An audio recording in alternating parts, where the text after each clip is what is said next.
Tonight, we're going to be talking about doing collage in children's board books. So rather than having these children books end up in a landfill somewhere, we can repurpose them and turn them into mini works of art or mini journals that we can then journal inside of, do art journaling, which is playing around with different concepts, different paints, that kind of thing inside them. And so this is a little baby book called Baby Talk. It was one of those from a library where they're giving them away at the library, right? You often find that they want to just give away the children's books, which is great. You wait till the children have taken everything that they want, and then the artists get to go in there and grab their children's books. So this is your typical children's board book. Every single page is a board. There's nothing fuzzy or anything in here. And then this is the back of it that I already did a collage on. So I wanted to show you that. Okay, so that's the back of your typical board book like this, where every page is a board. But you can also use the children's book that has, let me show you one here. So here is a children's book like this, and they have a hard front and a hard back, and then they have pages on the inside. So I actually bought these with all the pages already removed. Oftentimes they'll do that before they burn them, right? They'll tear out the pages. I don't know why. Maybe to use as collage, for collages and stuff.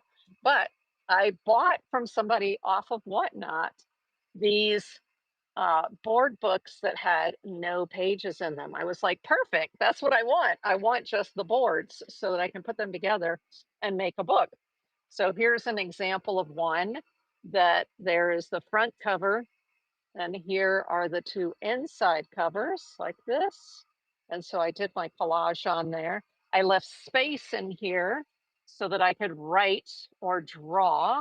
So there's an area there. There's an area over here where I can write and draw as well. So I'm leaving myself a little bit of extra space so that I can journal in it if I want to. Of course, I can also, there's plenty of room here for me to do the same. Um, what you'll notice with these kind of books, though, is they have a big spine. Do you see that right there? See this big spine right here? So that's kind of interesting, and we'll talk about that as we get on further. Um, Now, some of the books actually have the writing on the inside, like this one, right? So there's stuff on the inside. This book, which is a different brand, had just white on the inside. So I was able to paint one side of it. And here I figured I'd collage this and put some collage over top of that. But I like it when they have the white on the inside, because then I can just throw some paint on it. And that's a good start, right? To doing your collage in there. But this is the type of books that we're going to be doing. I'm also going to show you how to use bookbinders tape to tape these together in order to create a book that opens up. Do you see the tape here? This is two different books, but with the tape, you can tape them together. And each one of these two would be called a signature. And then, so we're going to add this one in right on there. And I'm going to show you how I would tape bind it onto there. So you'll get a little bit of bookbinding during the workshop. We're going to be, when we put the paper on, we're going to be going over the edges, and then we're going to need to cut those edges off. So some of the tools we'll be using tonight, besides the pretty papers for the collage and acrylic paints, and it can be any kind of acrylic paint. We're also going to be using a tool like this, an X-Acto knife or some sort of cutting tool, to cut off the excess paper from the edges. And then I like to do that on top of a cutting board, or a what they call a self-healing mat. So I have right here next to me a self-healing mat. I'm actually going to set that aside for the moment because we don't need it right this second. And then to put in between the pages as we work, You want to have something like this is deli paper, and I actually get deli paper in a box like this. So you're going to want to have some deli paper or my trusty waxed paper, cut right wax paper, and sometimes I'll put that in between the pages. Hey, it looks like Flower Gazer is here. Welcome in, welcome in. We're doing children's collaging on children's board books tonight. But another little bonus that I'm going to share with you is also about creating um, prints. These are gel prints. So this is a piece of just computer paper. This is a piece of deli paper.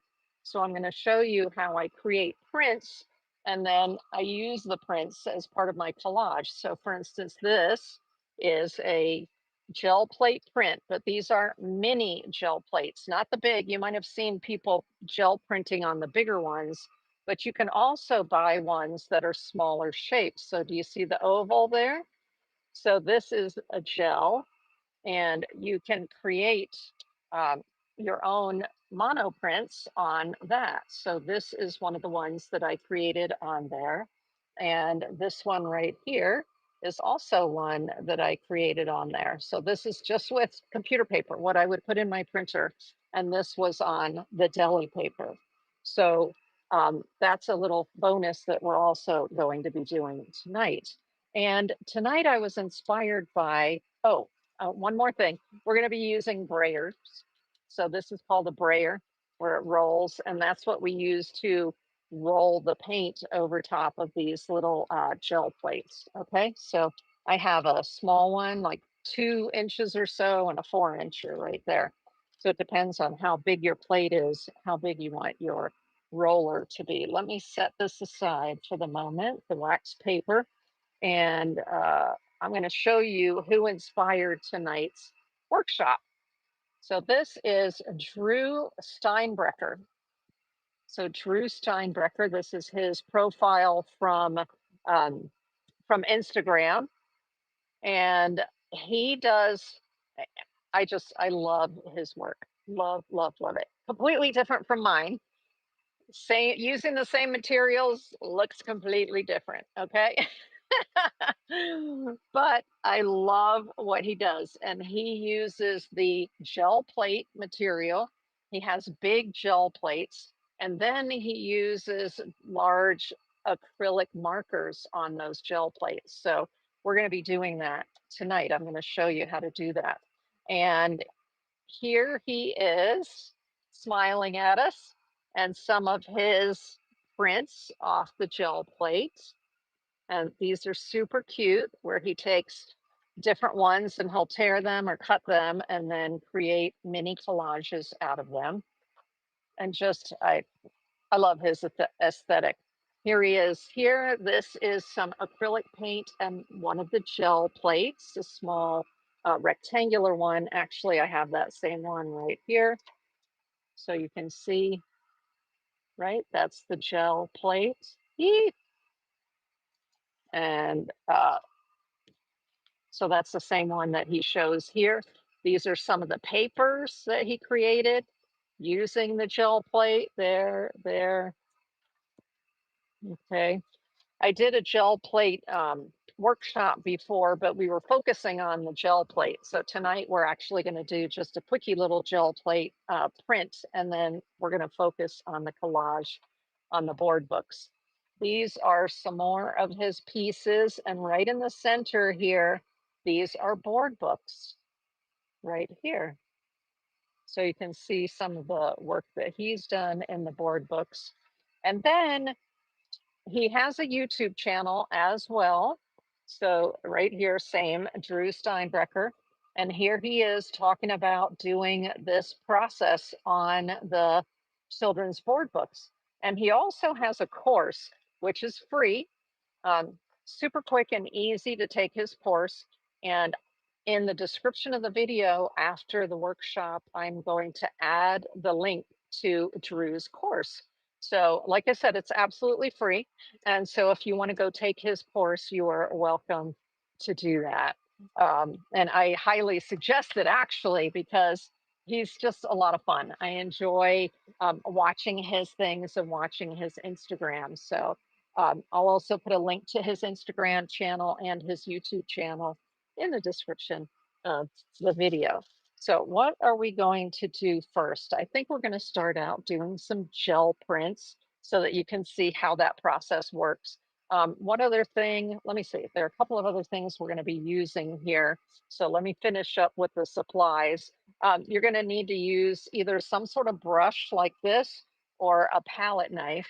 I tend to like to put down my collages using a palette knife, but I know not everybody has a palette knife or is comfortable with one. So if you have a big brush like this that has a moderately stiff head to it like that, this also works very well to do the collage. And then because we'll be working with acrylic paint, I use a palette pad. So this is a throwaway palette. This was from prepping for the show. And let me go ahead then and I can just tear this off, throw it away. Hey there, what is it? Paint Chica, number 7 over on Whatnot. Welcome in, welcome in. Ooh. So this is a, do I have a cover to it? I think I do. Here you go. Paint palette, palette paper. And so this is just my favorite thing to use with acrylics is just to put the acrylics on here. And I also use this to roll out my acrylics on when I'm doing the gel printing. So the other thing that we're going to use that I showed you the result of it, which was to tie together these books into signatures, and that is linen hinging tape. So it's fabric. It's not just a paper tape. It is a fabric tape. And this one happens to be self-adhesive, or you can get this same kind of tape. Let's see, who's the company? I think it's Lineco. Yes, Lineco is the company. So you can get this tape also where it's water activated. So either one, either the water, some people like the control of that water activated better. I like the self-adhesive linen better myself for this type of job. So we're going to be using that as well later. And of course, we're going to have some containers for water, right? And then another trick is you're going to need some petroleum jelly, either like this or like this. And that's because when we're opening and closing our um, medium jars, so we're going to be using medium, acrylic medium, meaning there's no pigment in it. It's just the acrylic without pigment. And so this is the golden matte medium, or there's the Liquitex gel medium. So the difference is this matte medium is fluid. This is what Drew likes to use is the fluid matte medium. And this is what I often use, and it's the gel medium. So the gel medium is like this, and see there. Eventually it would come out. It's slowly coming down, but you can see the gels are much thicker. So it depends on the kind of paper that you're using. If you're using a thicker paper, you're going to need a thicker gel to hold that down. Okay. And the reason that we use the Vaseline is that we want to put Vaseline around the lid here in order to be sure that our lid comes off the next time, because I can't tell you how many times I've had to fight with one of these lids.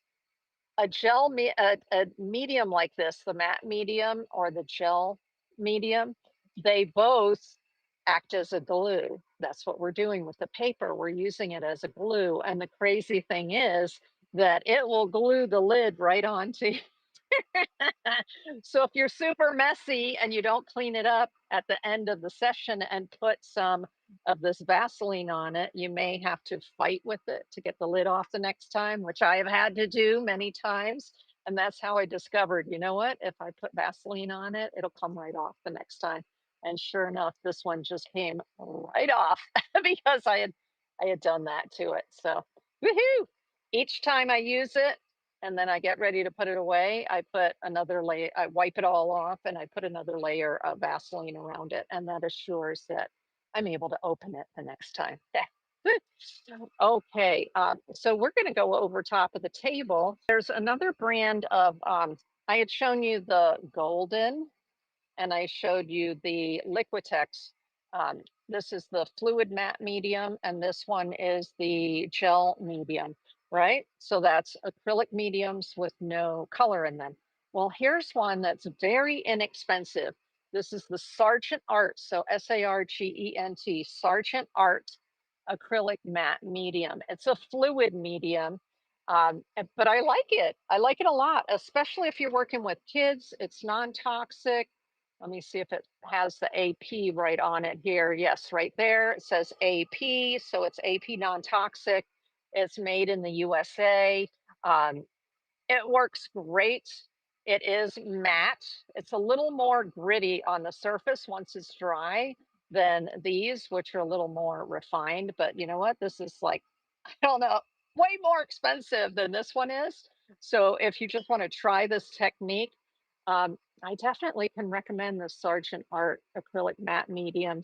I used it for a job that I was contracted to do at a museum, and it was going to be adults and children. And so I found that Sargent Art super reasonable price, and it worked great to do this kind of collage thing. So I was very happy to have found a new medium to be able to use with that. Now, right now, I have some um, of the wax paper down to protect my paper surface. I always lay down just, I have a big roll of paper and I lay that down. You know what? I'm going to move my camera um, stand so I have more room to push everything back here because otherwise it's right there next to you. Okay, that gives us a little bit more room to play there. I put some of my favorite colors out on the table to work with. This is Bahama Blue. That's one of my favorite colors. So we're going to start out because they need to sit off to the side and dry a little bit. We're going to do a couple of prints with the gel plates. And so these are, this is a, what is it, a 4x6, I think, gel plate. Let's see. Nope, it's not. That's three. 5x3 is this one, this rectangular one. And then there's this round one here. But they also come in other shapes. So I have a triangle right here, circle, a smaller rectangle. What's great about these small ones, what I like about the small ones, is that you can actually, this is a stamping block. So for people who do stamping, they're familiar, it's just an acrylic block and it's clear. So the cool thing is, and there are little lines on it. I don't know if you can see the lines or not, but the cool thing about that is that you can do your, uh, make your print, meaning put your paint on here, and then you don't have to put it on a separate sheet of paper. You could take it and put it directly into your journal or directly on your artwork. And I have done that many times before. So these are very cool. Now this just comes right off. Do you see that? So it's not stuck on there. It's just because it's gel, it just sticks to the acrylic. Okay, same here. Beep, comes right off like that. And see how dirty this one is, but it doesn't matter. It still works just fine, even when it's like super filthy dirty. It's okay. Okay, so I was showing you these different shapes. There's a, what is that? Hexagon? 1, 2, 3, 4, 5, 6. No, not an octagon, because that would be 8. If you know what it is, just shout it out there in the comments. Now, I want to show you what happens when these get too hot, because these were, this whole stack right here, they were sitting in a box out in my shed after the hurricane last year. So they've been sitting out there for a year. And what I wanted to show you is that when they're in the heat for a prolonged period of time, here, can you see that? How it's squashing outside? There's a cover on it right here to protect it. But all of the edges where it should be straight like this, all of the edges squished out. You see that? Now, I can still use it because it is squishy, right? It's just that it's squished down a little bit on this side right here. I don't know if you can see that. It's crazy. I was like, oh man. But I can still make prints with it. It's just, it won't be just square. It'll have these funky, ragged edges, which is fine. It's fine. It's all good. I like organic. And here's this one. Oh my gosh, this one really got torched. You see that on the edge there? Crazy. So you definitely don't want to leave these out where it's hot because the gel will begin to deform. And that's what happened to some of these. So just a word of warning, you don't want to put them where it's going to be hot. Even this one, this oval one, it's there's like it almost looks like a slices out of it, but it's just that it got hot and so it sloughed. And so there's a little mess up on the edge right there. I can still print with the rest of this, but it won't be a perfect oval like this one is, which I had kept inside the house in air conditioning. So that was fine. Let's put this one back here.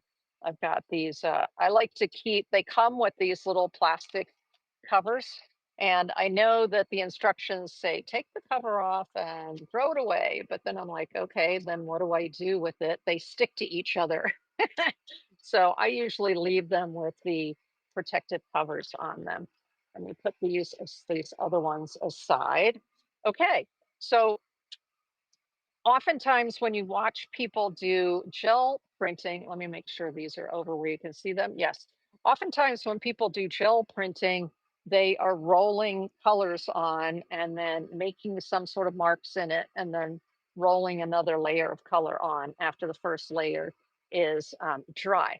What we're going to do and what Drew likes to do, the gentleman that we are emulating tonight, is he likes to use acrylic markers and make marks on them. And then you wait for the marks to dry and then you put another coat on. So this is one of my favorites here. These are the Pebeo acrylic markers. And this one is the fluorescent paint. So look at that.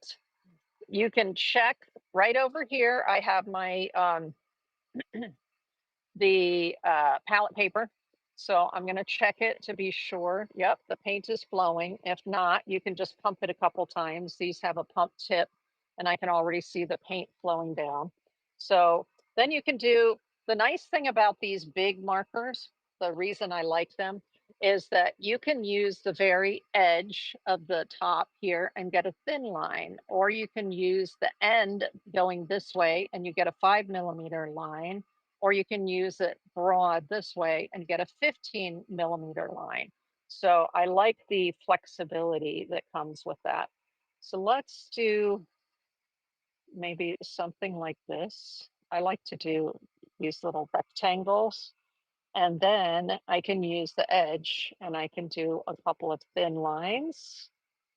And then I can use the other side and I can get smaller. And then I'll do a couple more of the thin lines and some more of the smaller. And then, oops, there's a little hair on there. Let's get the little hair off because the hair will make a mark in your finished piece. And we'll just do that like that. Okay, so that's some sort of design on there. Now I have to wait for that to dry before I put a layer of paint over it and pull a print. You do not want to heat this because you saw what happened just a second ago, right? When I heated this gel and it went bleh all over the place, right? So don't heat it. It's just better if you don't. Actually, yes, I think that's fine. That's good. And then let's take this one right here. Now you don't have to use these big fat ones. You can use other ones that are a little bit thinner. Let me find one. This is the red one that I used yesterday or earlier. Whew, excuse me. That was building up. Actually, let's go with the black. So Drew loves to make big, bold black marks. And so this is one of the big black markers. Let's see if it's, ooh, it doesn't want to pump, but paint is coming out. So I'm not going to worry about the pump. So what if I do like a big line here? Yeah, see, it's not that juicy, so it's not putting out a lot of paint. Can you see the lines through it? But it almost looks like a barcode, doesn't it? So let me just put a couple lines here and a couple lines here. And then, ooh, doing that makes little triangles. Look at that. That's kind of cool. Can you see how that came out? So I'm just making these little designs here, and then we will wait for that to dry, and then put another coat of paint over top of it, and then pick that up. So what about one of the other ones? What other size would be kind of fun? Ooh, I like the triangle. I like the triangle a lot. Okay, let's do a triangle. We're going to set that one aside. So even with it like this, it doesn't have to be on one of these stamp backings. I like the stamp backings because then, like I said, I can put it directly down on my artwork or into a journal like that. But this one is perfectly fine if it's on the backing. Now I'm noticing that there is some paint on that side. So let's go to this side, which is more clean. And so you can use it directly from here. You don't have to put it on one of those blocks. And let's use the red and make sure, yep, the paint is flowing. So we'll just do a little triangle here and another triangle there. And then dots like that, just to create an interesting design, right? There we go.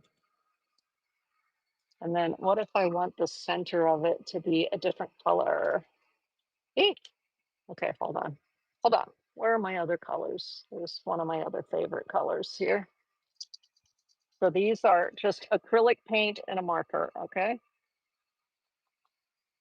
So I'm just gonna put a dot.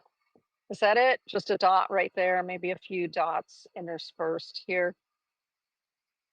I don't know how this is gonna come out because the surface is not perfect because it got very hot. Okay, I'll just do that. What the heck? So it's just fun to play around with your acrylic markers if you have any. If you don't have any acrylic markers, you can just use a brush. So I could use one of these brushes and my acrylic paint and do the same thing. I can draw a design or paint a design on there if I don't have acrylic markers. Okay, I'm just going to look back because I haven't been paying attention. So the chat, okay, we're good, we're good. Just want to make sure that if there are any questions that I answer those. So we do have to wait for these to be fully dry because we're going to be rolling another layer of paint over top of them. And because they're on top of a gel that's not absorbent, they can take a little bit longer than you would normally think. If you would put this on paper, the paper soaks in and helps it to dry faster. So we're going to set these aside for right now so that they can dry. Let me find a spot. Of course, that's always the trick, right? Where can I put it that they won't get ruined? Ay. Okay, so let's go ahead then and talk about the board books and doing some collage on the board books. So the next board book that we're going to look at is this one right here, Baby Talk. Now, this is your classic board book. So every page is a board, it's thick. And what Drew said he likes to do, so we're following the technique of Drew Steinbrecher. He likes to start from the middle of the book, he said, and then work his way out to the edges because that way that's just the way he said he finds it works better for him. Um, because here you have a two-page spread you can work on, right, to start with. Once you start doing this, um, well, yeah, you've got 2 pages here, 2 pages here. Cool. So we'll just start in the middle here. What you're going to notice as I open this is that you see this spine right here, and you see how it's sticking up like that. So is that the center? No, that is the center. Okay. So even though it's opened out evenly in the center, this little spine thing here sticks down. It's a little interesting. See how there's that flexible spine right there? This spine cover.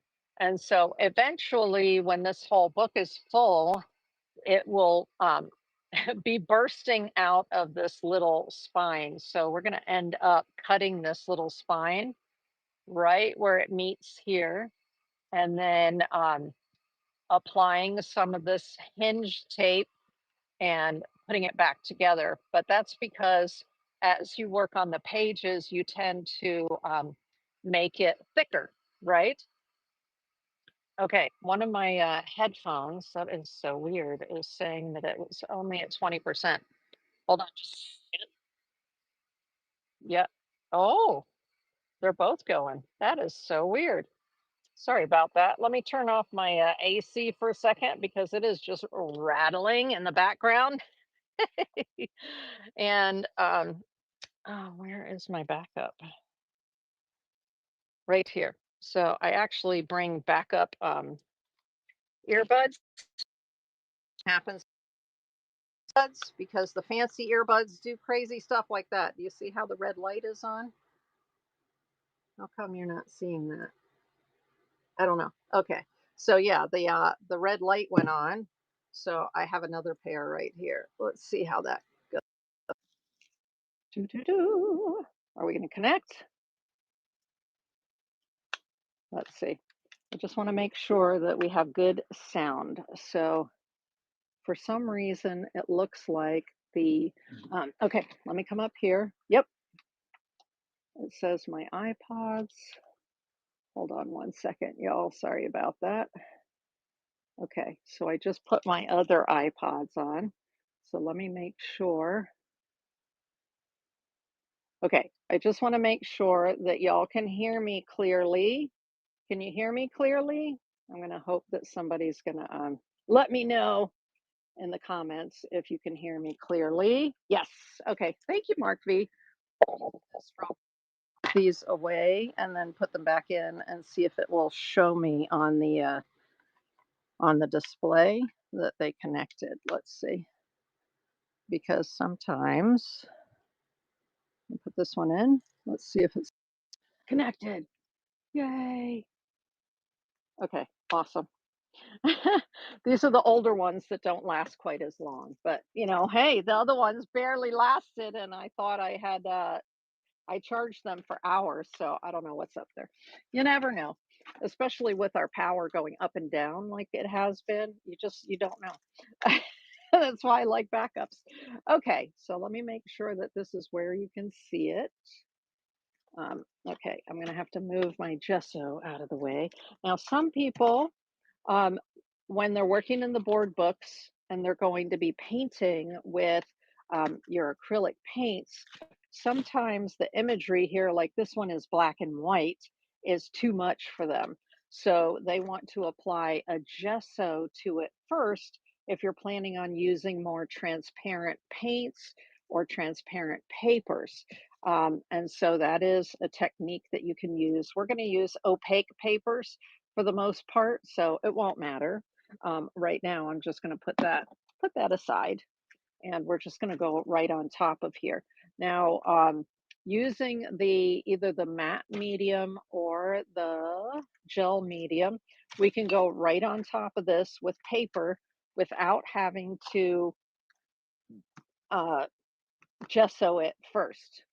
So oftentimes I tell you, excuse me, when you're going to do a a painting like on a brand new canvas, I tell you to gesso or prime the surface, right? Well, in this particular case, when we're covering this with gel medium and papers, you don't necessarily have to do that. Now, you'll notice this board book it does not have a shiny or a glossy surface. It's a semi-gloss. So it's fine. I don't have to prep it. But what happens if the surfaces are glossy? Then you want to use some sandpaper. So right next to me, I always have this sandpaper and I have a loose, yeah, there it is. I also have a loose sandpaper right here. So this is a sandpaper block and this is a loose sandpaper. And either one, you can use it. If you're concerned, you can use it to go over your pages like this. And then that creates some tooth to the surface, especially if it's gloss. If it's gloss, you really need to do this. Okay, this kind of page, I didn't need to do that, but I went ahead and did it anyway so I can show you what happens to the surface. That gives you a little bit of toothiness in the surface so that your um, glues, your mediums, will stick well to it. Okay. Another thing that I like to use the sandpaper and the sandpaper block for is later when you cut the paper off, sometimes you have to go over the edges with your sandpaper to get little bits of paper off. So the sandpaper comes in handy for those things. Now, let's go ahead and pick out some papers. Right next to me, you can't see it. I have a huge pile of papers that were on the floor. And I noticed, I was like, okay, that's weird. For some reason, um, a bunch of them had bleeding, like the paper was bleeding into other papers. And I discovered that it must have been from the hurricane last year that something I'm in an addition to the house, so there must have been water that leaked down in between the two parts, the other part of the house and this part of the house, and got it wet. And so they ran, the colors ran into each other. I'll show you a little bit. Here's one of my rolls of paper like this, and you see the end here where there's some bleed through from the under papers onto these papers. I was like, that's odd. And then I had to pull all the papers up off the floor that I had in order to do this. It's annoying, but you know what? It's fine. We roll with the punches. Ooh, I love this paper. So this is what I do. I just have rolls and rolls and rolls, literally rolls of paper next to me here. I like this one. It's got gold and the other on it. So these are fine art papers, acid free. Most of them are Lacta papers. So they come from a tree in the Himalayas called the Lacta tree. And so you can kind of tell by looking at the texture on the back of it. But when the artisans make them, they're not always made with indelible ink. And so if they get wet, the ink can spread, as we've seen. Oh my goodness. Okay, I think what I'll do is I love this paper with the ginkgos on it, and I think it would look really nice next to that green one. So that's what we're going to do, first of all. Ah, okay. Roll, roll, roll. So whenever y'all order from me papers, the bundle of papers, I go through my fine art, my huge fine art paper bundles, and I cut special pieces for you out of that. Okay, so what I noticed that Drew does, so Drew Steinbrecher, that I really enjoy, is he doesn't just cover half and half. So he doesn't do half and then the other half.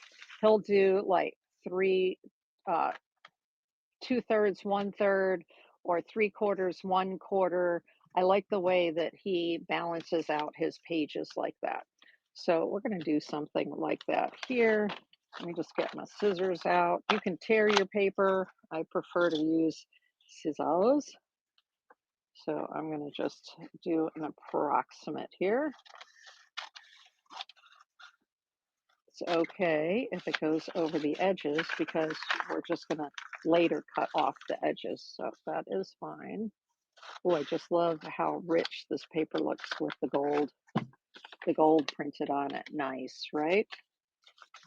Okay, let's put that away. But this is a nice thick paper, that Locta paper. And then, there we go. So this is, oh my goodness, this is not cut very well. It's cut like this, like a vase. Okay, so let's straighten out one of these sides, the one that's the least, got the least angle to it. Cut it as straight as I can. Yee! Okay, there we go. That's straighter for going right there. Nice. So what I'm going to do is I'm going to glue this one down, and then that way I can glue this one on top, and it's okay if it overlaps. Doesn't matter if it overlaps that direction. So let's do that. We're going to start out with, now I would kind of like to preserve my, my new manicure. So when I'm doing these, when I'm doing lots of sessions of, gluing down stuff. These are nitrile gloves. So I like the nitrile gloves because they're hypoallergenic. So if you have skin sensitivity, it can be very helpful to get yourself nitrile gloves. Ooh, no, these are actually latex gloves. Sorry about that. Some people are sensitive to latex. I'm not. And I think my friend gave these to me because they didn't need them anymore. And but most of the time I use nitrile gloves if I'm going to be um, teaching a class and I want other people to be touching this stuff, the gloves. I use nitrile gloves with them, which are blue usually. Okay, so this is a thick paper, and because it's a thick paper, I prefer to use gel medium instead of the fluid matte medium. But we'll do the gel medium for this one, and we'll do the matte medium for this paper, and we'll see how it goes. So I'm going to keep some of this handy. Oh, another thing we want to do, of course, is we want to take a piece of wax paper, or this is just a piece of deli paper I was using yesterday, and we want to put it in between the pages. So here we go. Oops, that's a better line right there. Right there. So I just put that right in between the pages, and that is so that I can protect the pages underneath, right? And I'm working on top of a piece of wax paper also because this stuff ends up getting everywhere. Okay, yeah, that's the part that I did that too. So let's use some of the gel medium. Like I said, I like to use a palette knife, so I'm going to show you right now how I do that. I'm looking for one with the right shape of head to it. Okay, this is a good one, and this is a good one. What I like is these are both diamond shaped. So can you see where it's very flat here? It's like a straight line here and a straight line right here, right? These are the ones that I like for doing collage because that straight line lets me push the paper and get it nice and seated on the surface. Um, there, you absolutely can use this kind. This is a little more rounded. This one right here is the kind that I use to color mix with. And this one also has a nice straight edge, so that can also be a good option for you. But I'm going to use this one, and um, we're going to go ahead. You can either put your gel directly on there or on your paper. So often I'll just turn the paper over like this. Okay, some of this was dried, so I'm going to get the dried part off of there, put it in a paper towel. Yee! Okay, and go back to here. So you see what I mean about using the palette knife? It's, to me, it's a very easy way to spread your mediums around, but that's for the gel medium. If I were using the more fluid matte medium, um, usually I will use the brush for that, and we're going to show you that next, okay? So here we go. And I'm going off the edges to be sure I'm getting all the way out to the edges. Quick, quick, quick. There we go. You especially want to make sure those edges have plenty on them so they'll actually stick. Come on. And then here. There we go. So let's go ahead now and use the straighter edge over here. So I'm not going over the edge because otherwise it'll make the edge too stiff. I'm just going up to the edge right here. So you can see right there. You see how I'm up to that middle part, but I'm not going to cover that middle part. All right. Now what I'm going to do is put another piece of deli paper over top of that, like this. And then I'm going to use a paper towel and I'm just going to push it in, push it on to the surface like that. It's okay if your gel medium gets on the surface on the top. If you have shimmery paper though, like this one has gold on it, if you put matte medium, either the gel or the fluid, on top of that gold, you're going to dull the gold. The gold won't be all shiny anymore. So you may want to try to keep the matte medium only on the back as much as possible. Okay, there we go. Nice.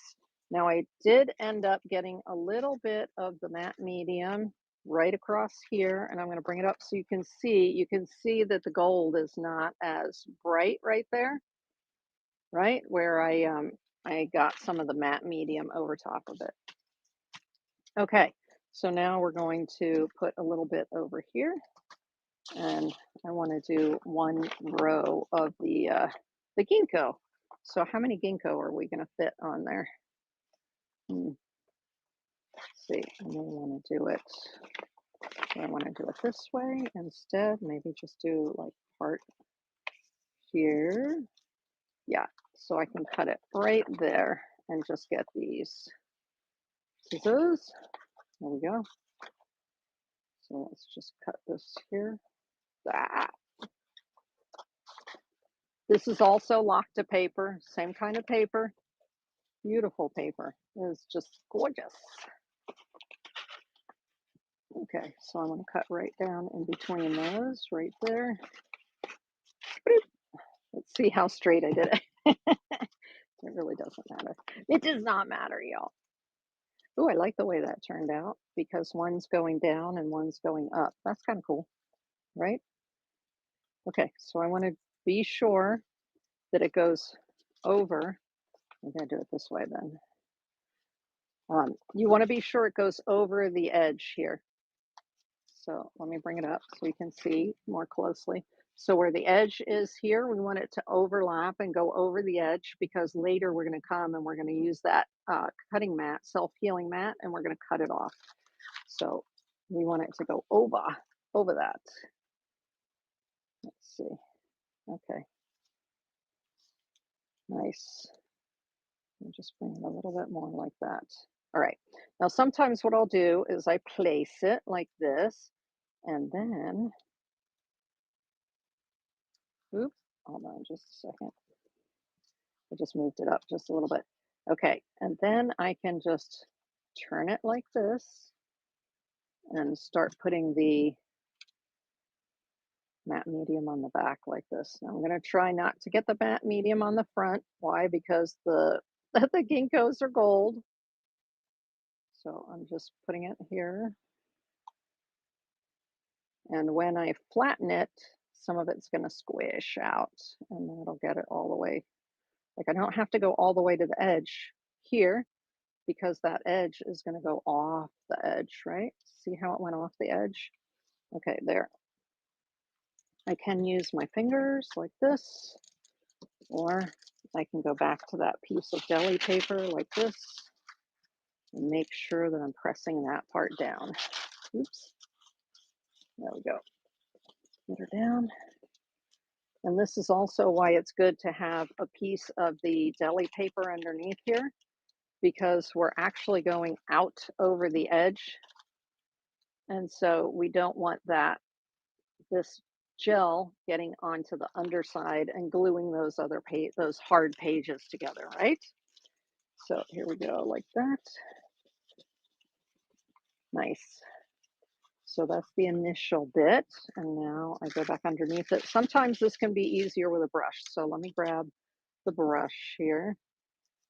And I like to make sure that the brush bristles are damp. So earlier I had this in water, so they are already damp. But if they're bone dry, I suggest that you go ahead and get them damp. So here I can just put it right on the book. I don't have to put it on the paper. And I'm just making sure that I go up to where the other glue ended,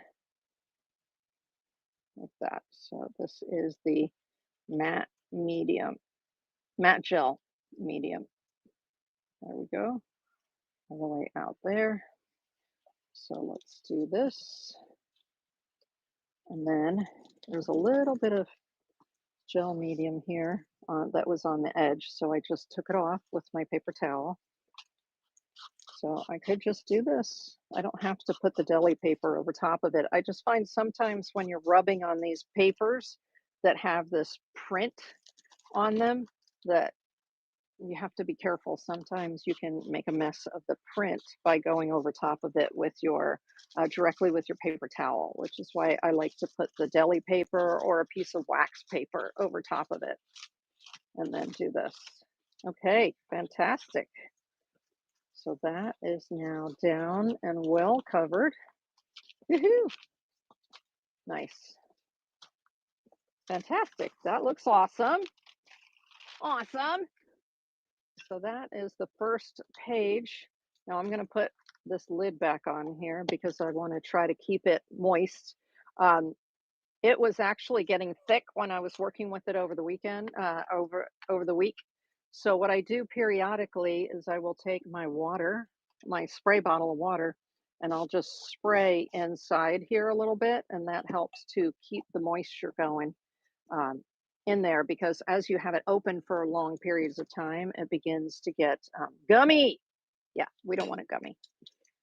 So there we go. Let me put this one away. Nice. So that looks good so far. That's just the beginning basis. And then, of course, you can apply more goodies to it. And oftentimes I do. I just keep going and add more collage elements to it. Let me see. Let me see. I'm looking at the colors. Let's do one of these prints and we'll put a print in there. Okay. So hold on. Let's take, this is so fun. So this is now dry. The markers are dry. And now we're going to roll out, we're going to use the roller and we're going to roll out some paint and put it on there and pull a print. Ah, it's so fun. So fun. Okay, so what color do we want for the background? You need to think of it at like this, what? Like that. That's going to be your design right there. And then there's going to be a color back behind that color. So the question is, what color do we want behind that color? Most of the time I use bright colors. We want something that it's going to contrast with, but not too much. So let's see. This is usually my favorite is the yellow because I've got the blues and the reds there. So let's put some yellow out here. So I'm putting the yellow on the um, palette paper right here. Let's move it over a little bit for you, like that. And so now I'm going to roll it out. You want a thin layer. I'm just going to roll it out like this. And you want to be sure that it's fully covered on the whole brayer right there. Nice. Okay, then we're going to roll it on here. Let's roll it there. See what I mean? There's this little section right here where it's hard to roll it in there because it squished from the heat. Okay, then we'll pick up a little bit more paint here. We'll get it. Yeah, it's not going to be a perfect triangle. That's the way it goes because it was in the heat. Okay, like that. So now if I were to turn it over and look at it this way, can you see the yellow in the background and then those colors? Now I'm noticing that the paint is right here, and if I go to pull my print, I'm going to be getting picking that paint up. So I am taking it off of there, and I just messed up the side there a little bit. So let's do a little bit more of the paint. And now while that paint is still wet, you can pull your print. So this is just some printer paper from my computer print stuff.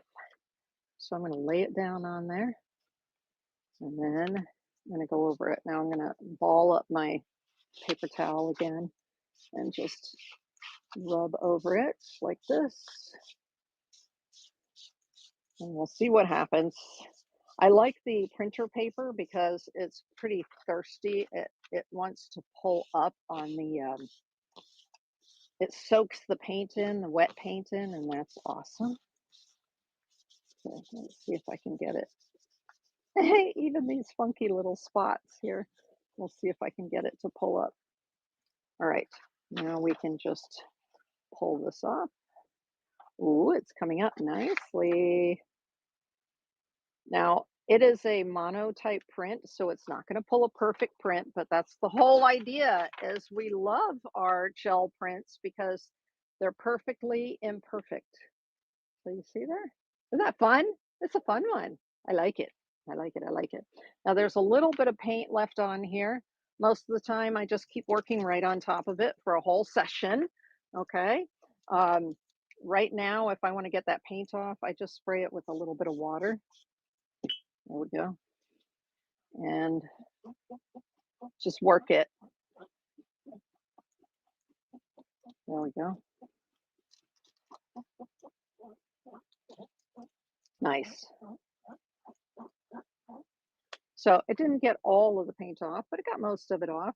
If you want to get all of it off, you can, at the very end of a session, if you want to clean the whole thing, you can use a little bit of mineral oil on a cloth, and then you rub the mineral oil in, and that'll help to release anything that's sitting on the surface. Okay. So let's put this back on there. I'm not worried about it because I like my prints to be very organic and to have leftover paint from other sessions and stuff. I like the grungy look, so I don't worry about it. Okay, so that was cute. Let's do this little black one right here. We can use more of the yellow because the black and the yellow, like the colors of a bumblebee, it'll look good, right? So let's go ahead and can you see me doing that? Yeah, you can see me rolling it out. So I'm rolling a thin layer. And here we go again. Nice.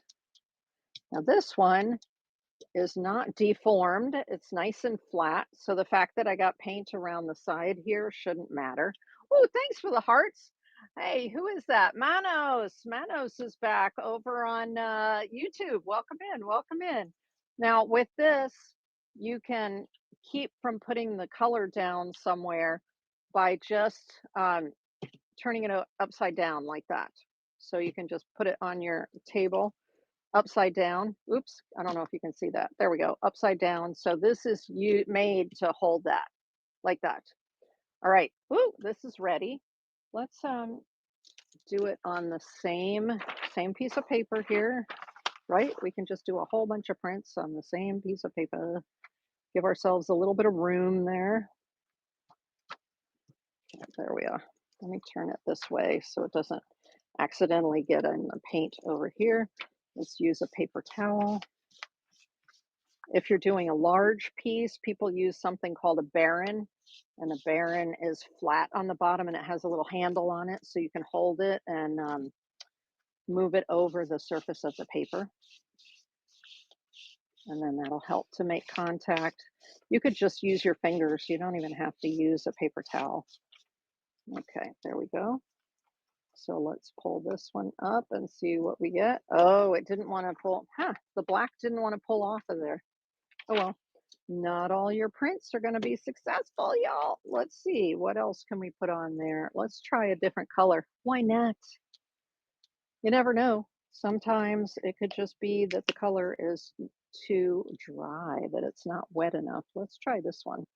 This fun, this is the Pebeo Dyna orange, orange gold or orange yellow. So it has a shimmer to it. Let's just put it right on with the yellow. let's just do that. Um, ugh, come on, turn, turn, turn, turn. It's super wet, so it doesn't want to turn very well. You can do it. You can do it. You can do it. Okay, there we go. And let's try this again. I think that yellow may have been too dry. So let's try it again. We'll do it down here. Down here. So we'll see. It might work. It might not work. We don't know. And let's just press it on there. Sometimes you can press it into the paper and then wait a moment, and then that'll help get a good lock on it. So we're going to do that with this for right now. We're just going to set this aside and try to pull it off when it has a chance to dry just a little bit. So I'm going to set that aside. And these are all dry, right? Yeah, this is all dry. Okay, so I don't want orange and I don't want yellow on top of this one. So how do I clean this? I take a paper towel like this and I spray it with water. So this is just a paper towel with water. And then I just roll it on there. Ooh, there's a bunch of gel medium there. I don't want to get gel medium all over it. Okay. And then I fold it over in half. And then again, I spray with a little bit of water like this. And then I roll again. There we go. And so that way I can get most of the wet paint off of here. And if I have to, I fold that up and I do it again. I go through a lot of paper towels when I'm doing the prints. There we go, like that. So that has most of it. Most of it's off of there now. Yay. So most of it's clean. You're going to notice there's still a bunch of paint on there.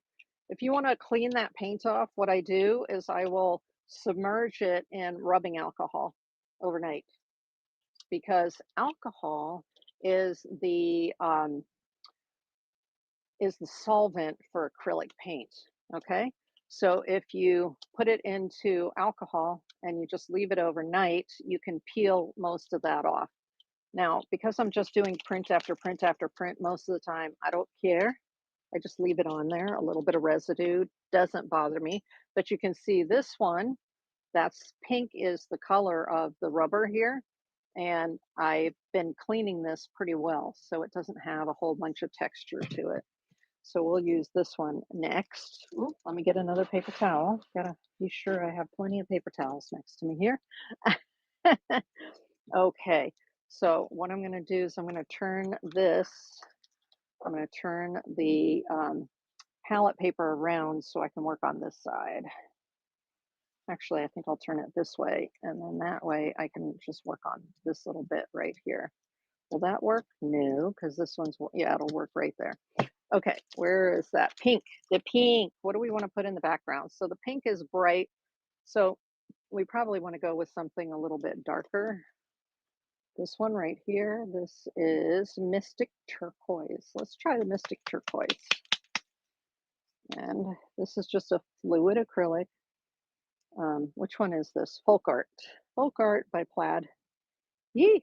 Okay, there we go. I hope that's enough. We shall see. So what I'm going to do here is I'm going to draw it out like this with my brayer, because I want it to go all the way across, all the way, like that.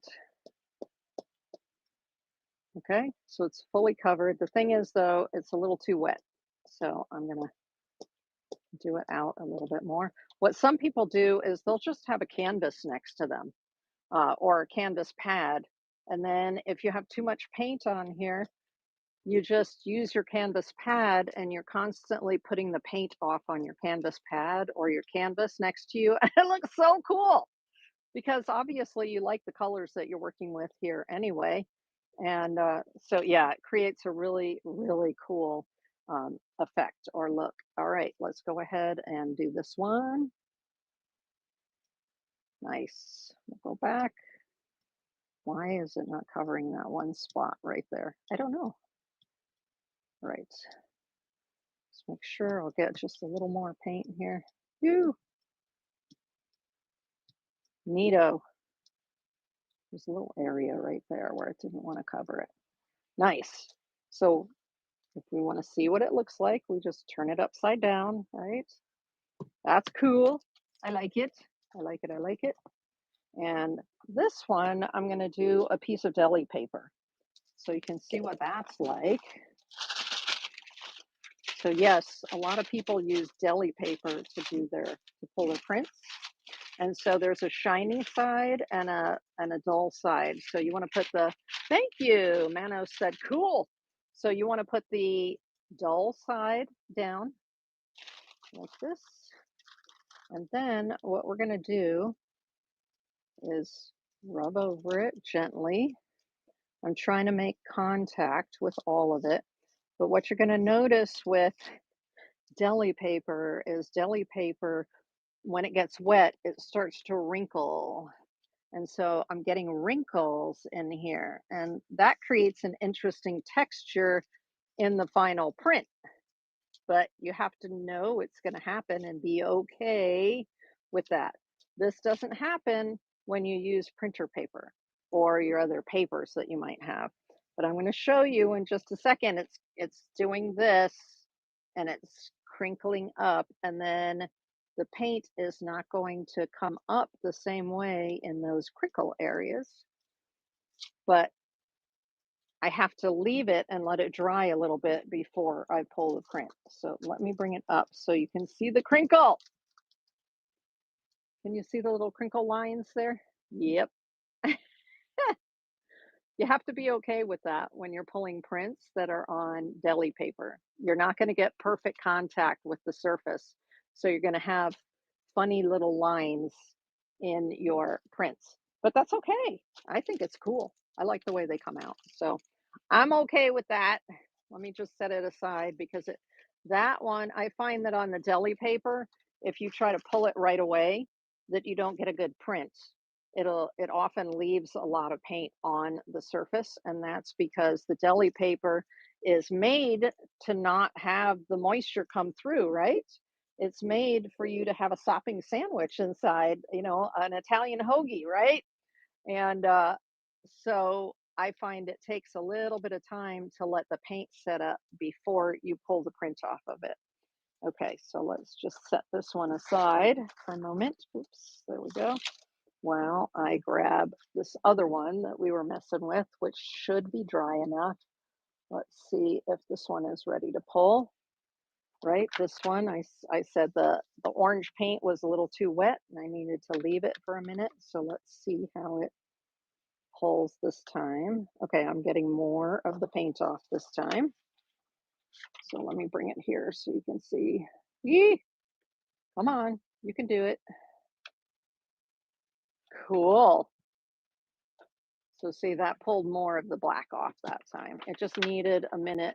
It needed a wetter paint on top, and then it needed a minute to combine those layers, where this one, the yellow was a little too dry already when I put it down on top of the black. So I knew I needed to do something to get this one here. So yay. And there's just a tiny bit of residue there. So I'm going to spray this with water and see if I can get any more of that off of there. Okay. Yay. There's still a little residue, but you know what? I don't care. The residue will come off on my next print and it'll be fine. It'll be fine. But these are cute. And then I just cut them out and use them in my collages. If you want to, if you go, man, that one, ooh, that one was ugly, then don't worry, because you haven't put it into your artwork yet, right? You're just experimenting, playing, and seeing what kind of mark making you can do. But I'm telling you, Drew is just a master at the mark making on the gel prints. Watch his stuff. He's awesome. Okay, I'm gonna put that one there. I'm gonna put this one right here. Eee. There we go. You can leave as much as a border as you want, or no border at all. Up to you. There we go. Fabulous. See, the edges of this print are all wonky, but that's okay. That's what I like about it. That's what I like about doing these prints is they're really wonky. And wonky is good. Ah, look, this is getting all dirty. Let's see if I can get her cleaned up here or not. I may have left it too long. Let's see what we get. Ah, a lot of it is already drying. Yeah, this will have to be soaked if I want to get that blue off of there, right? A lot of it's coming off, but not all of it yet. Let's do that. Let's try some alcohol. I have a little spray bottle of alcohol. Let's spray that on since it's not too old, meaning the paint was freshly put on. So I'm just putting the alcohol on, and then we'll see how much I can get off from that. It's taking more off. You see how it's coming off with the alcohol, right? Right there. So yeah, the alcohol helps a lot. And usually I'll brush it. It's coming off. Yeah, that helps a lot. That's breaking it up. There we go. So if you ever get acrylic paint in your carpet or on your clothes, immediately get your rubbing alcohol. So I keep several large jars of rubbing alcohol in the house, and you can put the rubbing alcohol directly on. Test it in an inconspicuous place if it's carpet, but yeah, do it right away because it's easier that way. You can do it by soaking it in alcohol, but it's just better if you do it right away. So most of it is off already just by doing that. And of course, if you're doing a session and you're going to be using different colors or this same color over and over and over again, you don't have to do that. But I like to keep mine clean, somewhat clean anyway.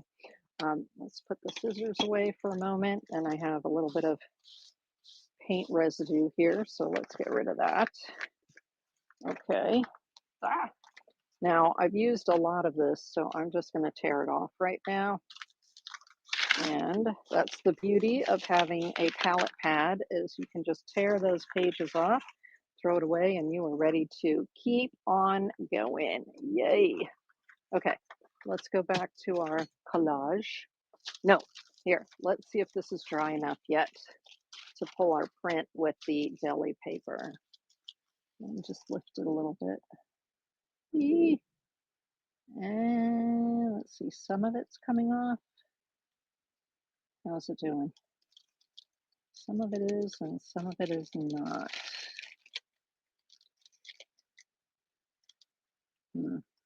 It's leaving a lot behind. Okay, so I'm just going to push it back down and we'll leave it another minute before we pull up the rest of it.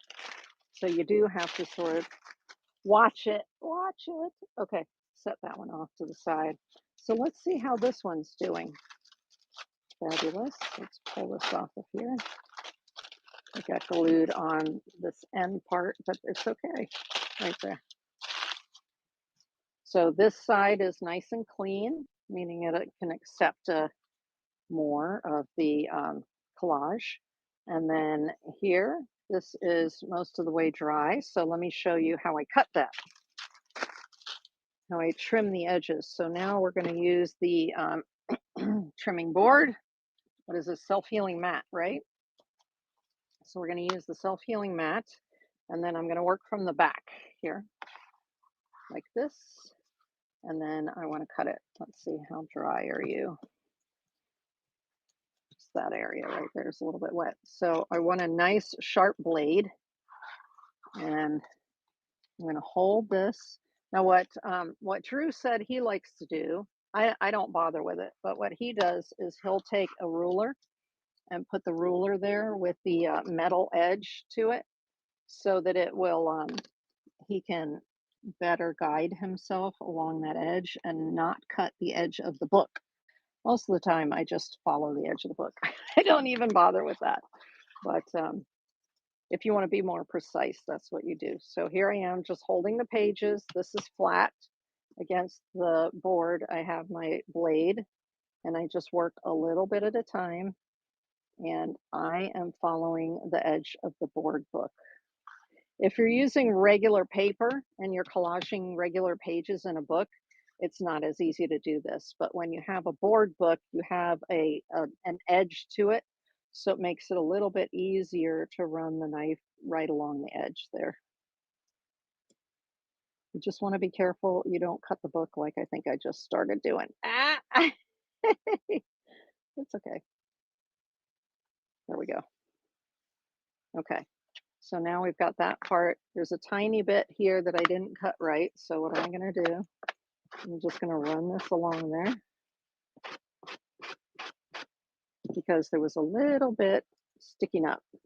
I didn't get a perfect cut, right? So I can just go right along here, get it nice and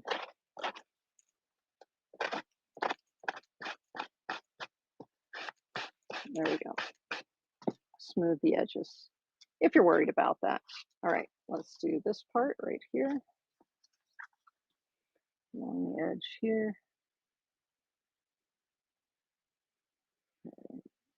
Nice. I tend to angle my knife just a little bit. So I'm actually angling it like this. So instead of straight up and down. That's the way I like to do it anyway. And then of course there's a little these board books have a curved edge to them. So I'm just going to curve right around here. Make sure not to cut towards your fingers, okay? Because we don't want anybody getting sliced fingers. We've all done it. But we try to avoid it, right? Okay, there's a little bit left there. There we go. That's better. Oh, better. Okay, cool. So we've got that edge, and then let's come over here, and we'll do this one, and then we'll have one completed page. Now, normally I would work on both of the pages that were on the inside there, on that open. I would work on both of them at the same time. And then that way they should both be ready for me to cut at the same time. There we go, like that. Let's take that part off. And then I'm going to do the little corner right here. Okay, let's get the corner. Come on, corner, you can do it. There it goes. Nice. Okay, so you see how nice that is now? Fabulous. It has the nice rounded corners. And you can use this as a journal. So I could use an acrylic pen, or I could use one of these micron pens and I could write on this side. I could draw pictures. I could use acrylic markers on it. I like to collage more items onto it, which is what I was showing you earlier here, like this, where I just collage more onto it and then do some drawing. So see there, I like to use postage stamps. So I have a whole bunch of different, this is a larger page, so I have more elements that I've put on there, right? And this one's still waiting for the back to be done. But before we do the back of this one, I'm going to show you how I put it into a one of those signatures, because it's going to have tape over it, and then we'll cover the tape with paper. Okay, so I'm going to show you that in just a moment. Let's see where we are with maybe do I want to take one of these and just sort of put it in here? Uh-oh, I think my see, these other headphones don't work really well. I think it just told me they were done. How about these? These should be good. Okay, sorry about that. We are just having some crazy headphone things going on tonight. Let me take these out. All right. I'll put the other ones in. You're hearing me just from the speaker on the phone right now. Let's put these in, which say that they're green. We'll find out. Okay. So hopefully you will hear me clearly now, I hope. Maybe this one goes on here. That's kind of fun. It's almost like Halloween colors, right? With the orange and the black talking to each other. Okay, let's put this one in here. And now, often what I'll do, because like I said, there's gold here and there's gold here. So I don't want to just slosh a bunch of medium on the page. I want to put medium on the back of this and then position it and then put it down. So let's move this out of the way because I don't want to get medium all over my cutting board. Okay. Yeah, that would make a mess. So I'm just working on top of my piece of wax paper right there. So hold on just a moment. Now, what I'm going to do is I like to use, and where did I put it? Do. I had it here earlier. So I'm just looking where to go, where to go. I had, you know, those inserts that you get in the mail? Here it is. So you'll get inserts in the mail. And here's an insert from the mail, right? An advertising. Winn Dixie, here, get your steaks and this, that, or the other. So I use these when I'm collaging. I save them. I have a big pile of them. And so what I'm going to do is I'm going to take this and I'm going to turn it upside down on here. And I'm going to add my medium on here. So let's use the brush.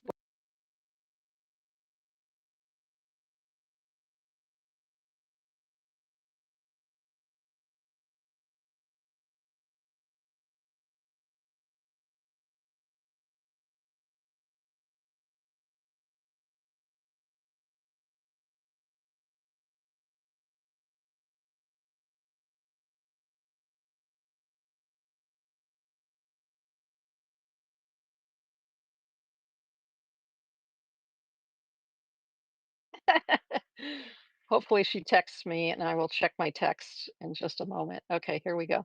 So here I'm using the brush and I'm using the fluid matte medium this time so you can see how that works. But I like to do it on this throwaway paper because then it's very easy to go off the page and this is going to end up just getting thrown away. And now I have it all over the back of here and I can position it right where I want it, like this. Okay, like that. Fabulous. Ah, fantastic. Love it. There we go. And then if I want to, I can just use a paper towel. And now I have maintained all of that gold. So I didn't get any matte medium here and I didn't get any matte medium here on this gold, right? And so it just looks terrific. Love that. I'm very excited about that. So I like where that's going. I like where that collage is going. Okay, let's go back to here and we are going to add this to the signatures with the other ones that I already started to put together. Oops, let's move that out of the way. Okay, let me see if my daughter texted me. Uh, let's see. I'm just going to let her know that I'm in class, right? So let me say I'm teaching. What's up? Let's see. It could be, Mom, get in the car right now. We'll see. Okay. Ah, exciting. All right, I'm going to close this back up because you always want to keep your jars closed as much as possible. So here are the board books where, well, it wasn't a board book, it was a regular children's book, but it has this nice cardboard front to it. And then all the pages are taken out. So I can collage inside here. And that's odd. My computer has the image is stuck. Is anybody else stuck? Let me see. Nope, my daughter did not answer back. Okay, yet. Oh, she was just calling to say hi. Okay, phew. Oh my goodness gracious. Okay, okay. So I'm hoping that everything looks good. For some reason, my computer over there is all locked up. I don't know what is going on, but on YouTube, I can see that we're still streaming, so we're good. These are just the front and the back covers, and then I can use that bookbinding tape to tape them together and create a multiple section book. So that's what we're going to do right now with this one right here. So far I have the front and I have the center done, but before doing the back, I need to add it to this one right here, right? Because there's going to be tape all over it. So in order to do this, I need to, let me move that out of the way. In order to do this, I need to lift this one up because this is already the thickness of two books right here, right? So I need to lift it up. So what I'm going to do is I'm actually going to place it right on top of this one right here. So it's good to have multiples of these board books available. So I'm going to put it on top of here. Let me move this out of the way actually because it's in the way there. Okay. And that what that'll do is that gets these books to approximately the same level. Okay. And that will make it easier for me to tape them. So we're going to start with the taping on the inside. And we're going to be using this linen hinging tape. It says self-adhesive linen hinging tape. Okay. And so we're going to go ahead and measure this. It has um, this comes off on the back here, so I can measure it approximately here and then cut it. It's okay if it's a little bit long because you can always cut it off. I like to try to get it to be the same if I can so that there's less cutting off. Okay, right there. Okay, cool. So now what we're going to do, make sure these are lined up. Yep, they look good. And then we're going to pull this backing off of here. Let's see if I can do it with my gloves on. I might have to take my gloves off to make it work. We shall see. There it goes. Okay. So this part right here is adhesive. So what I like to do is if it's a smaller book, I can just do that and then work with this so I can get it the way that I want it to be. So I want to, you can kind of see through this tape too. It's awesome. So I kind of want it right in the middle there. Eee, come on, off the glove, off the glove. You can do it. There we go. Right there. Make sure they're butted up to each other. And then right there. Okay. So I see that I have to scooch this up because it's not the same size. So I have to scooch it up in order for it to be at the same level so I can easily push the tape down here. Okay.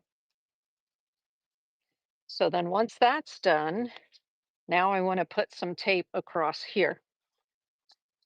Just You don't have to, but I like to because I tend to go overboard with these kind of things. I want to be sure, right?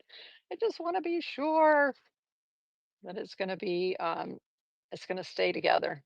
If I take the trouble and the time to do the collage with it, I absolutely want to be sure that it's going to be to stay together.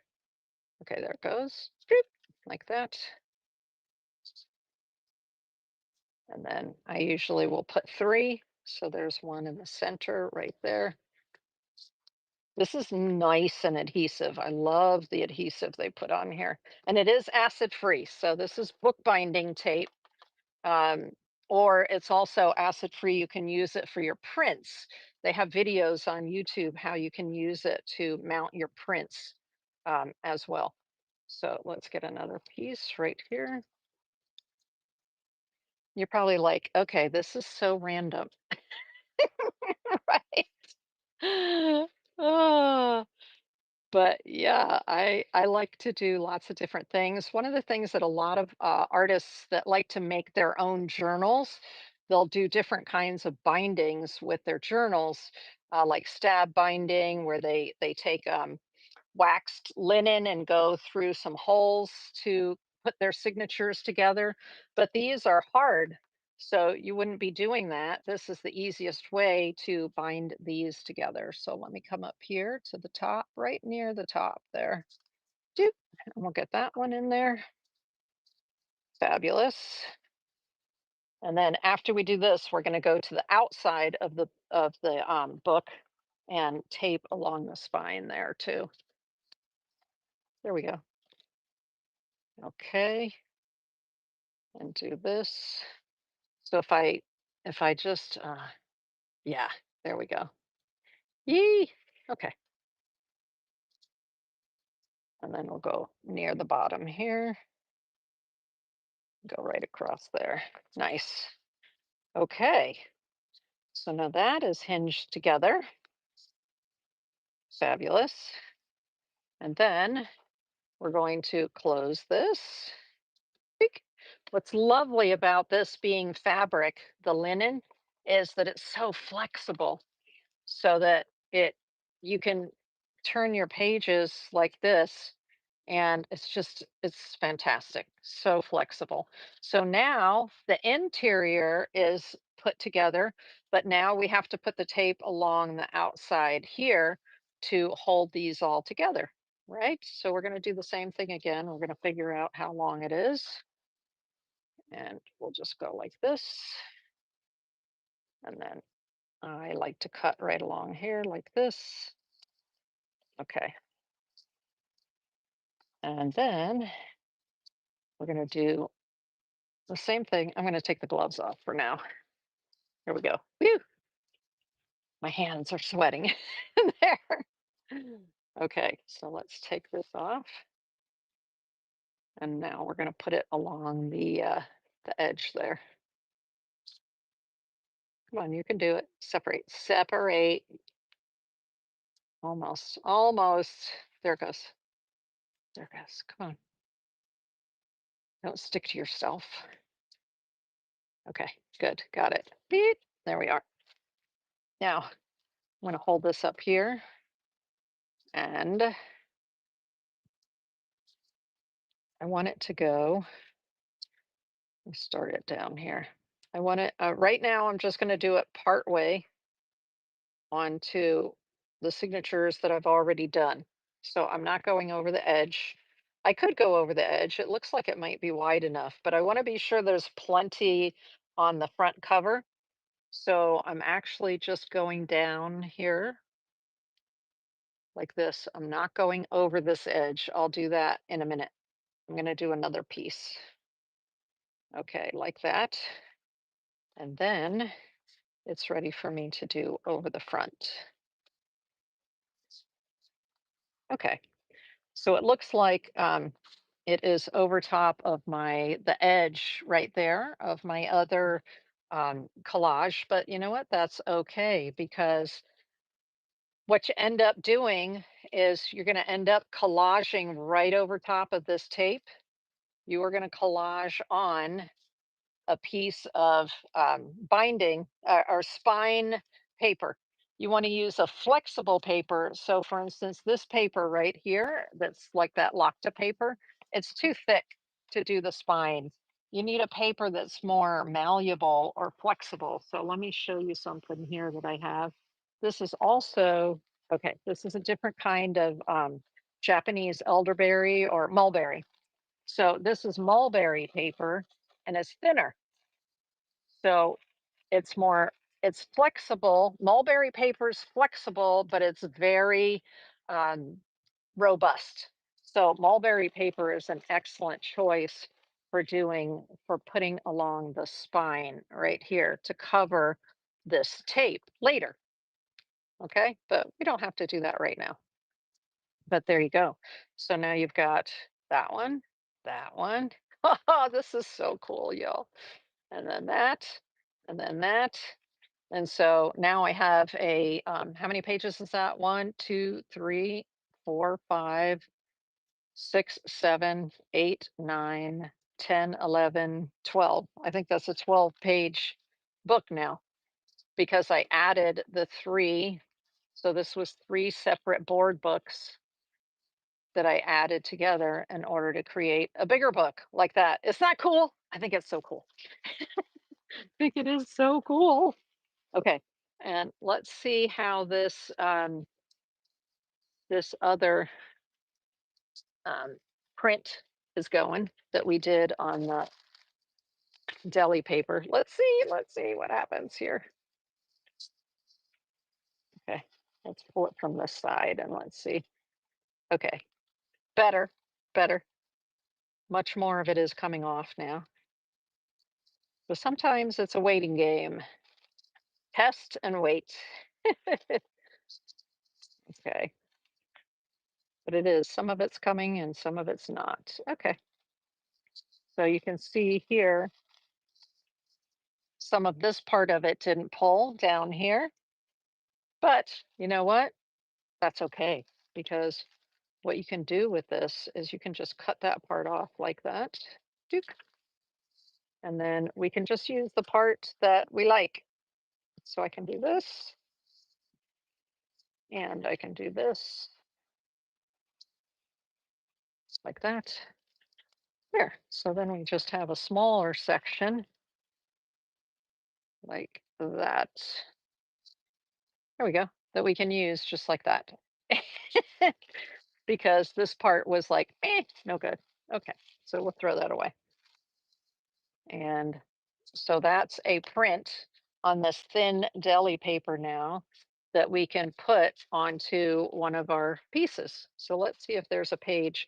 And now what some people do is they just keep rolling more paint on here. They don't worry about this part that's left on there. They just let that be remnants that are still going to show up when they do their next print. As a matter of fact, let me take the black one here and see if I can get some black on there. Uh, like this, kind of like a ladder, right? A ladder, a boat, something like that. It might come up and there may be some of those other colors on the front. And you know what? That is okay. It's all right because it's gel printing is a process and it's actually, I love the way that the other layers show up when I'm doing lots and lots of gel prints. And I have the biggest one I have is I think a 12 by 16 big one that right now is out in the garage, but it seems to have been okay. It seems to have not mushed like these mushed right here. Crazy. So I'm just going to let that dry and I'll pull that later, right? I'll pull that as a print, but let's see if there's somewhere that we can take this print. Let's see, we did this print and we already did that other round one. Where's my triangle? Love that triangle right there. And so I already did, I love where this one's going. I already love it. The colors I think are very rich on that one. Love where that's going. Let's see what we have on the inside here. Or would I want to? I think that's too stark. I would be covering too much up. And here, it could be used here. Yeah, it could be used here. So let's see which way we would want to do it. Well, when I look at the way that a collage is going, I look at different elements. So right here, we have a point of interest up here. And on this side, we have a point of interest down here, opposite each other, right? So if I put something here like this, if this page were not here, this would look, uh, it would build on itself. Here we have a star, here we would have a triangle, we have some squares and rectangles, right? But when you look at it next to the other page, it's pulling too much attention away from this one right here. So I'm going to pull that off of there. I am not going to put it in there. Mm-mm. All right, why don't we build a page over top of one of these pages that has the tape on it so you can see how to do that. Like, yeah, okay. So this is actually going to give you little tiny lines right here if you use thin papers, but if you use thicker papers, it won't do that. So let's go ahead and take a piece of deli paper and put it in between because I want to be sure that I don't get dirties over there. Now, what I'm noticing is that because of the way the signatures go together here, I need to put something underneath here because otherwise it's going to be uneven, right? So I'm going to take that other little book again and I'm going to put it underneath here and that will help me. Then now they're even, okay, for working with. So now they're even. And let's go ahead and glue some paper in here. Now, of course, I'm going to be using my palette knife because I want to use the thicker medium on here and some thicker paper. Oh, what do I have? I have so many choices. So many choices, y'all. I'm trying to decide. See, this is beautiful paper here, but it has holes in it. So I wouldn't use that for a bottom layer. Ooh, okay, okay, okay. This is a marble paper. Love the marbled papers. It's kind of dark though, so I think I just want to use the marbled paper as an accent and not the majority of the page. So let's just do a small section with this. Let's just cut some of it. Let's see. How big do I need to go? I'll just cut a little bit of this off here and we'll see what portion we use. Okay, goes that all the way up. Maybe just a little bit more. Okay. See, I'm constantly just cutting right off of my rolls. I have so much paper. So much paper. Okay, there's that. Now, on the other side here, I probably want to have something that's a little more subdued, but still something that is opaque. I don't want a paper that is transparent. So let's see what we have here. Ooh, yikes. There's some Asian papers right here. And this is Korean. That's kind of fun. Let's I'm looking to see to read the writing to be sure that I put it on there in the right direction because yeah, Asian writing has a direction to it and I want to be sure I get the direction correct. Okay. So let me see how far up I need to cut this. Eee, come on, you can do it. Okay. So I need to cut it up to about here. Let's cut it up here like this.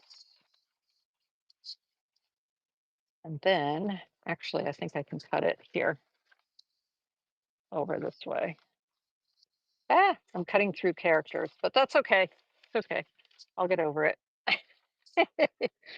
Okay, I don't need it that wide, so I can cut it right about here, right up to there. I try to make sure that I'm not going to cut pages underneath it, right? Because I have so many papers on this roll. Tons of papers on the roll. Okay, so that is Korean. Hey, let's do this then. Put that aside and we'll see. So what I want to do is I'm going to be covering over this tape and I'm going to go just to where the center of this is. So do you see the right here? The center is right here, right there.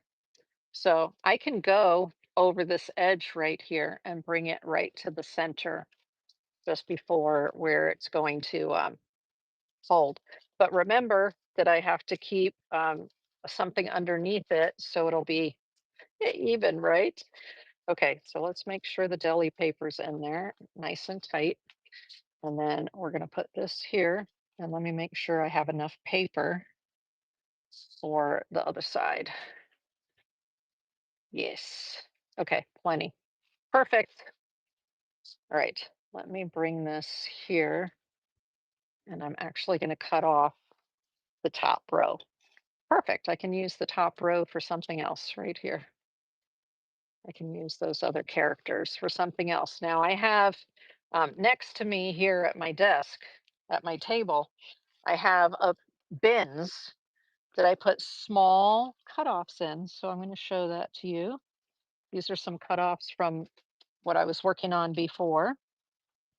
And so when I get salads over at my local grocery store, I save a couple of the bins. And so this is a spring mix bin. And then I put these small pieces of paper in here. Well, sometimes they're not so small, but if I have cutoffs, I put them inside here. And then these are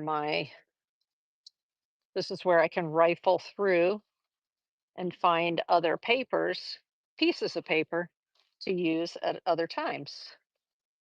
And then I actually, because I teach, I have multiple bins and I keep sets of papers in the various bins so that my students can come and get the smaller pieces to use for their collages. So I'm going to leave that one handy. And let's put the lid over there. Okay. Ooh, there we go. So I'm going to start by gluing this down. Where is my paper that I had? Okay, okay. I'm looking for that paper that I had that was from the, there it is. Okay, this one right here. So what I'm going to do with this one is I'm going to just get the back of it wet like that. So we're going to use the matte medium on this one. And I'm going to use a brush. Woo, and I'm just going to do this.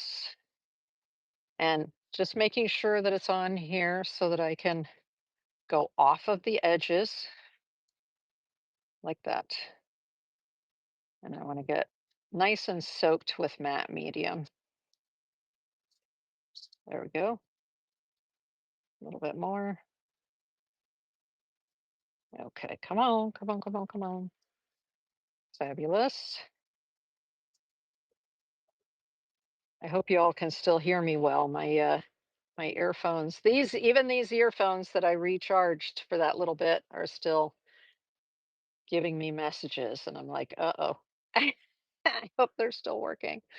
Okay, I want to be sure this is nice and soppy.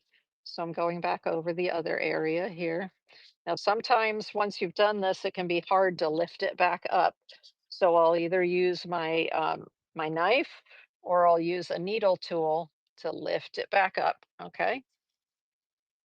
And now we need to place it. Place it right there. Oops. I'm trying to place it at this edge first so that I can get it to go right along the seam. Let's make sure this is a little bit over the seam right there. Okay. Nice. Oh, looks nice. Okay, that should be good. Yes. Actually, it's a little bit over again here on the bottom. So I'm going to have to lift it up just a little and adjust it just a little bit more. Let's see. Yes. Okay. There we go. Nice. Okay. Fantastic. So that was that side. Let me make sure that's still showing for you. Yes. And then we're going to do this side. Now, one thing about these marbled papers like this, oftentimes the ink that they used on these papers will run. So just to let you know that you do have to be careful. That's why if I have a paper like this that looks like it's dyed on the back, I will not use it right over top of this. I will make sure that I'm using it on a surface like this. Okay, so let's put that over the middle here. What I'm trying to do is remember there's out around the outside here is medium. Now I don't want this to stick to this, so I'm just going to move this for a moment while I do that again. Okay, here we go. I'm just setting that off to the side, and then I can do this. So all the middle of this is dry where the paper was. So I'm going to stick that in the middle section, and then let's do it again. Okay, like that. And you just, the interesting thing is this paper is a wrinkled paper, but as you get it wet, sometimes the wrinkle can come out. So I don't know if you can see that, but the color is coming off on my brush, right? Which is why I didn't want to do it. I don't want to do this process on top of my artwork. I want to do it here off of the artwork. And I'm on right now, I'm only putting the medium on the back, so that should not affect the front. The front should not run because I've only got it right now on the back. Okay, let's make sure we've got plenty on there. Whew. Go over it one more time just to be sure I've got it nice and wet. Fantastic. Come on. Nice and wet, nice and wet. There we go. Okay, fabulous. Yep, there's color on there. A little bit of color on it. Okay, now we're going to what? Pick this up. Yee! Set this aside. I don't know if you can see it, but all along the edge here, there's color. And so I'm glad I didn't do it on this surface because I didn't want to get color all over the place. Okay, putting the other board book underneath there. And then let's put this lid on here. There we go. Let me make sure that that is where you can see it clearly. And then let's put this on here. Let's see there. Yee. It doesn't matter if this edge is straight, does not matter. Okay.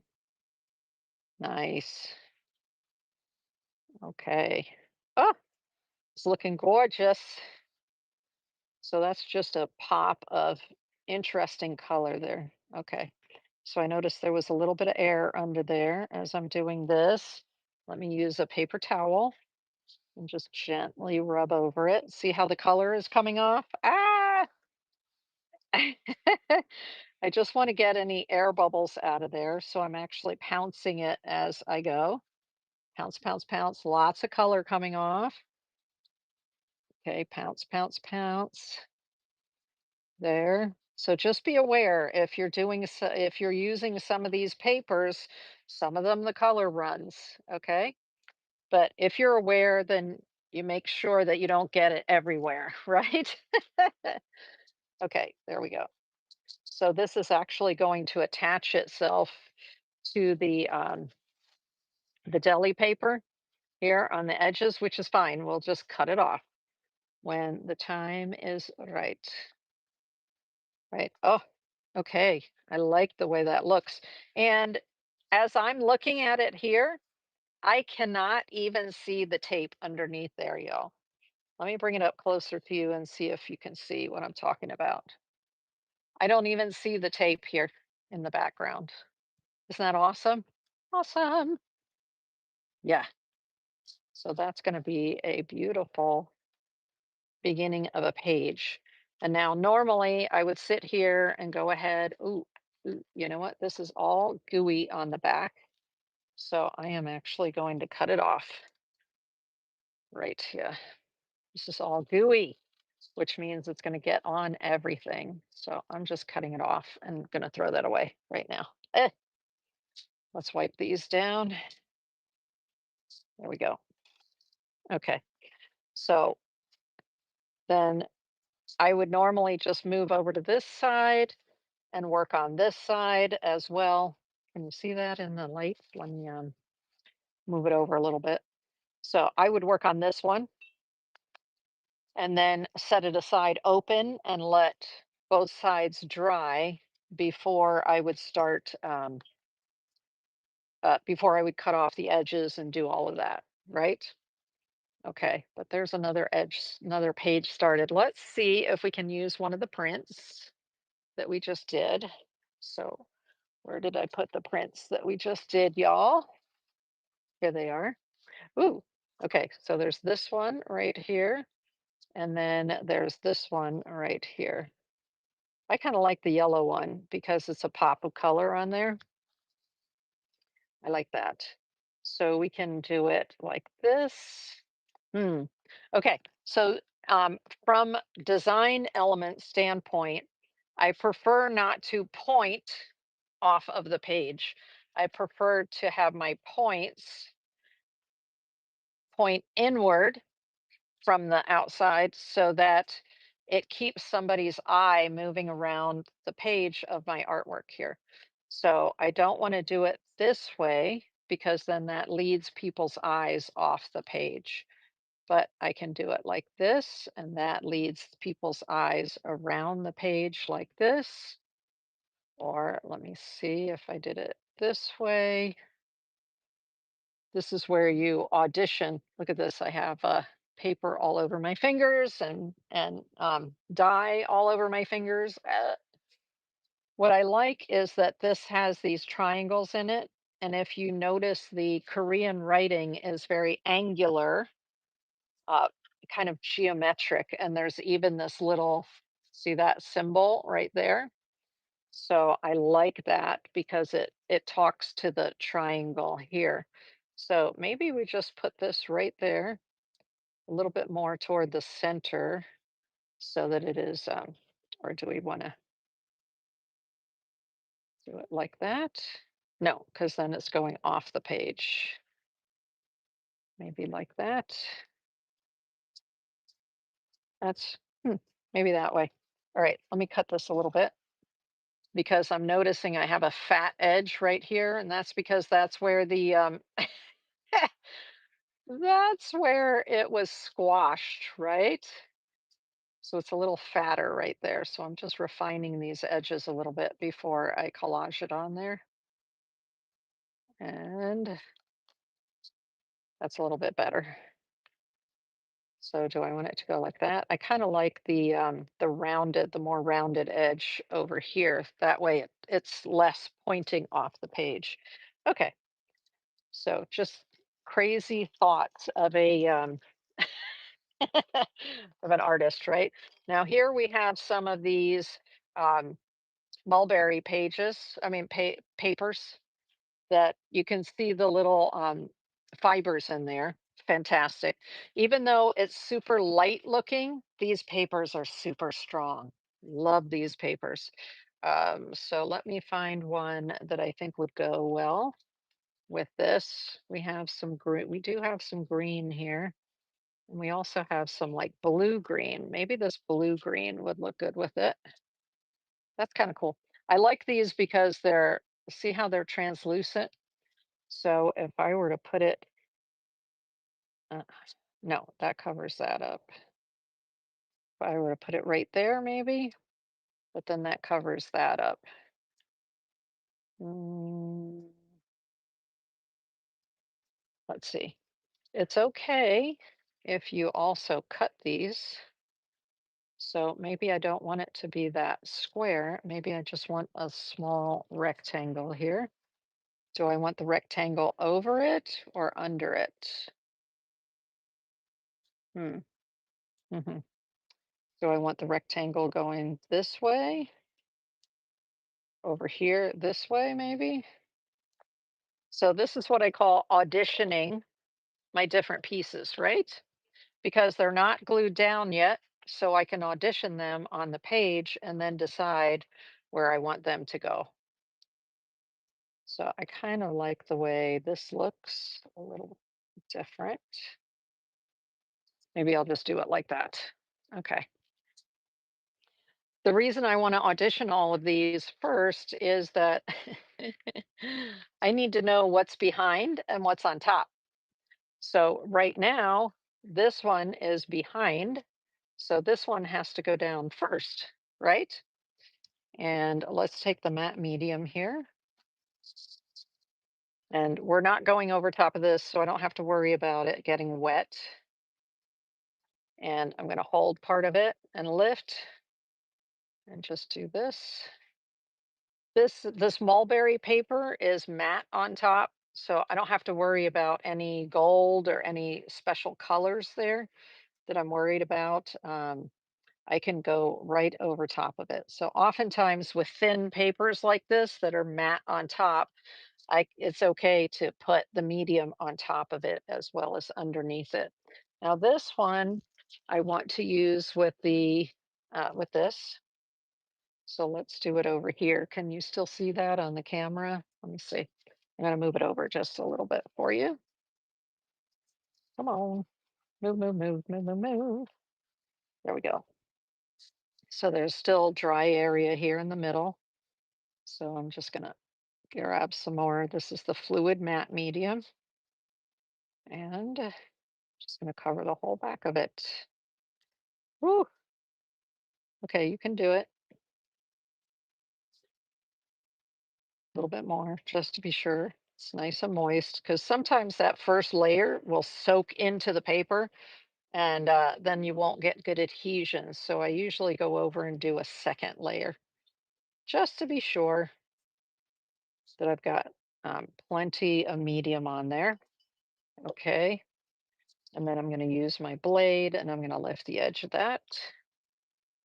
And here we go. Uh, And then I'm going to put the fat side over here. Fat side over here. There we go. Like that. All right. Now remember, if I rub too much over here, some of that color may come off on here, which may be fine.